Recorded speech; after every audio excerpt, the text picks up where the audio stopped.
had a little problem. They had dissension in their country. So the United States and China could mutually help each other. We needed to restart our economy. The Chinese had a ton of gold that they didn't want it to fall in the wrong hands.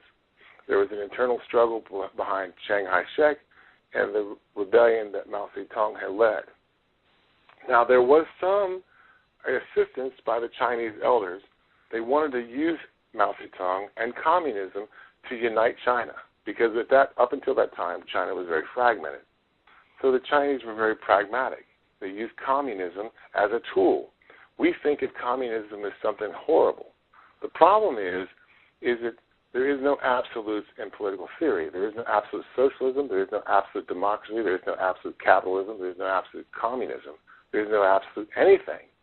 But we think in terms of absolutes when we want to demonize things we don't understand. So the Chinese elders wanted to unite their country. They had a problem. The United States had a problem. So in 1933, the Chinese said, look, we'll lend you the equivalent of $43 trillion to restart your economy. So they spirited the gold to the Philippines and then across into Mexico and then back up to the United States. And that $43 trillion was parked in the Federal Reserve banks and used to issue money to restart our economy in the Depression. Now, they lent us that money on a 75-year lease. So from 1933 to 2008 was 75 years. But at the time, everybody inside the government, the U.S. government, knew about this and didn't want to talk about it. Then along comes George Bush Sr. He becomes President of the United States, and when he starts giving the speeches about the New World Order and 1,000 Points of Light, and if you go back, there's a speech that Hitler made almost identical to that in Nuremberg in 1941. And it was the same thing, a New World Order, 1,000 Points of Light. When I heard George Bush give that speech during his reign in 92 to 96, it was chilling to hear those words come out of his mouth because I had just read those when I was in the service in Germany. Now, the reason he was so arrogant about even saying those words is he believed that the last of the Chinese dynasty family had passed away and that he would not have to pay back the gold that we borrowed from the Chinese to restart our economy. So his intention was to steal that gold. This goes on until Clinton becomes president, and one day they discover that there's an heir to the Chinese family in Taiwan, and they're going to have to pay that gold back. Now the wheels start going into motion. Around 1999, early part of 99, there was a company called Heavy Lift out of England, and they had leased one of two Antonov Tu-25 Russian aircraft, and that airplane was spirited away at a little place called Stewart Airfield, and it was 50 miles north of New York City up the Hudson River. And what they started doing in 99 is every Friday night, 4 garbage trucks would go into the bottom. What? I'm sorry. Every Friday night, 4 garbage trucks would go into the bottom of the World Trade Center, and 4 pallets of gold that belong to the Chinese are loaded on those garbage trucks. They go 2 blocks down to the pier, get on a garbage scow. By this time, it's 11 o'clock at night. And the garbage scow goes out into the darkness, and most people think they're going to go out to the ocean and dump the garbage. But they turn around, they go up the Hudson River 50 miles to Lawrenceville, New York, and they get off there, and they drive 2 miles over to Stewart, and they load the gold on this Antonov Tu-25. The Antonov Tu-25 was a very easy plane to find. There's only 2 of them ever built. One remained in Russia, and the other one was leased by this British freight company called Heavy Lift. The airplanes on Saturday night would take off under the cover of darkness, go out over the ocean, and then pretend that they were coming from Kiev in the Ukraine across nonstop to Mojave, California. And they would call the air traffic controllers, and we don't have any radar out over the ocean, so there was no way to verify that the airplane actually flew across the ocean. And no controller would ever look at that flight plan and figure out that the airplane didn't have that kind of range. Anyway, the point is the airplane would land in Mojave Saturday nights, 9:30, every Saturday night, and offload the 64 tons of gold. and then the gold would be hidden in the ammo bunkers of Mojave Airfield, because it used to be a Marine Corps air station during World War II. And this went on for 99 and 2000, and taking the gold out of the bottom of the World Trade Center.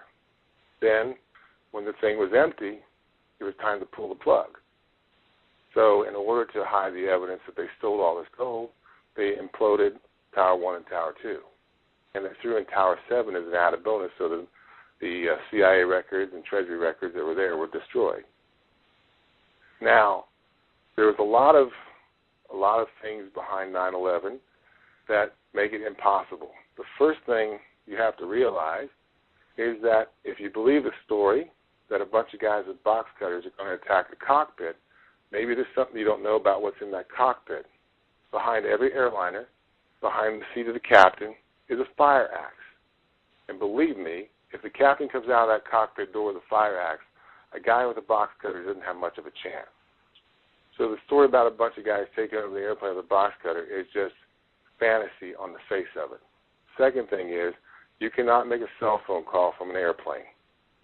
If you're below 8,000 feet, doing under 200 knots, maybe. But if you're above 8,000 feet and you're doing 455 knots, you're not getting a cell reception at all. You can't do it to this day unless they have a cell repeater on the aircraft itself, which didn't exist back then. So there were 3 airplanes. The fourth one was actually a drone that was launched from an abandoned field in West Virginia, and that's what hit the Pentagon. The light standards on the street are 90 feet apart. A 757 has a 175-foot wingspan. If you look at that Pentagon photo of that white thing that hit it, it went between the light stands. So whatever it was less than 90 feet across. It wasn't 175 feet across of a Boeing 757. Now here's the big, dirty little piece of the secret. 5 of the supposed hijackers have been found alive in Saudi Arabia and Morocco. Now, if they were on those airplanes, how are they alive today? So these are tough questions you've got to ask yourself. I had access to the air traffic control tapes before they were destroyed. I had access to the radar data recording of where those airplanes turned around and how they evaded air traffic control. And I have worked with NORAD many times. And the story of them not being able to intercept these airliners for 2.5 hours is pure nonsense. I have intercepted Russian Bear bombers off the coast of California in less than 7 minutes. So I don't believe it takes them 2.5 hours to find an airliner. And that's the facts. You can Google that all you want. There's a physicist at the University of Utah that found that there was an explosive found in the dust called nanothermite. Nanothermite is an explosive that can be painted on the concrete, and then it vaporizes the concrete when it's detonated. There's only one place nanothermite was made at that time, and it was in Israel. Now, these are the facts. You can go out and Google them all you want. Now, there's nothing new with this because the Germans did the same thing in 1939 to the German people. It was called Gleiwitz. You can Google that. That's Gleiwitz, Gleiwitz, Germany. And what the Germans did is a very similar scheme. They took German soldiers and they dressed them up as Polish guerrillas, and then they took Polish prisoners and dressed them up as German soldiers. And miraculously, they didn't have handheld video cameras back then. Miraculously, there happened to be an 8mm camera there when these alleged Polish guerrillas came in and killed all these German soldiers. And then they took over the Gleiwitz radio station and broadcast to all of Germany that they were going to bring down Hitler. So all of Germany heard on the radio that the Polish guerrillas had attacked their country. And miraculously, that film of those German guerrillas attacking those Polish guerrillas attacking those German soldiers played in every movie house in Germany. And 4 months later, there wasn't a single German that said, no, we won't attack Poland. And on September 1st, 1939, the Germans attacked Poland with a vengeance because they believed the story.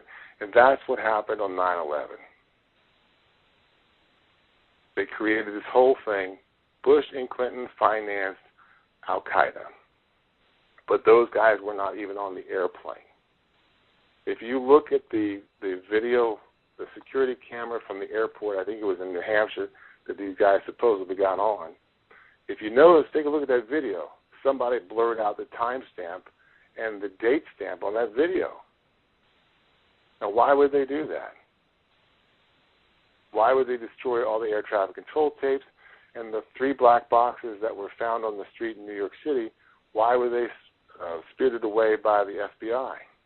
A black box can take an impact of 2,500 Gs. That impact was less than 25 Gs. Those black boxes were intact. But if somebody had opened those black boxes and listened to the recordings, what they would have found is somebody had taken over the aircraft from the ground. Oh, yeah. How did they do that? Well, you go back to the 60s and 70s where I cut my teeth in aviation. There was tons and tons of hijackings and bomb threats. And somebody over at DARPA, the Defense Advanced Research Projects Administration, came up with a genius idea. In the flight management computer of an airliner, we would embed a secret piece of software called Home Run. That was a code name for it, Home Run.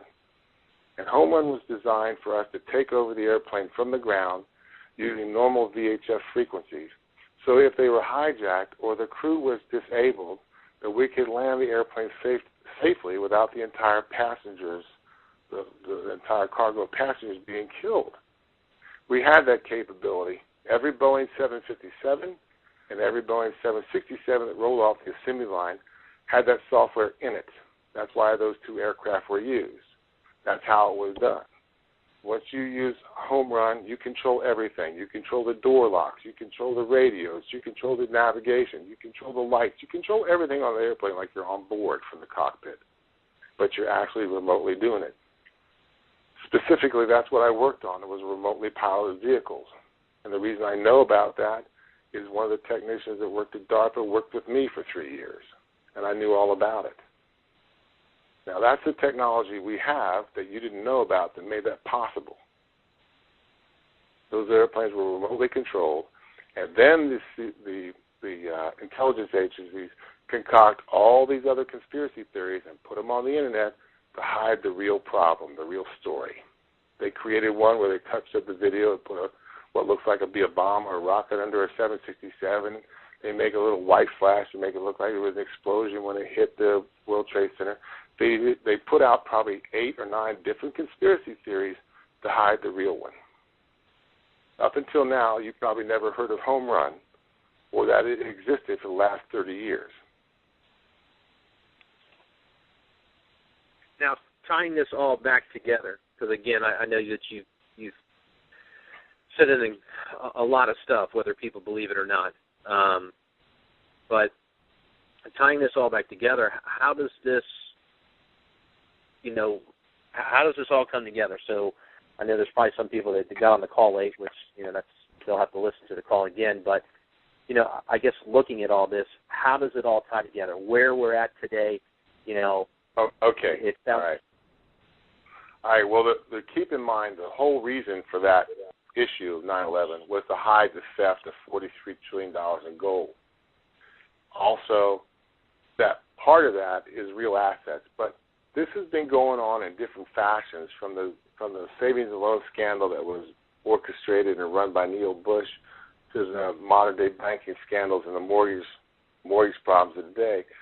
This is all done with fiat currency, creating artificial wealth. As they do this, the people that actually are working for a living are becoming more and more as slaves. More and more of their sweat is being used to create wealth for these people. And so they're able to launder this money overseas in all kinds of accounts. And so in order to stop that, we have to have first a currency that's backed by something that it cannot be counterfeited. So that's gold and silver. Second, we have to have a internet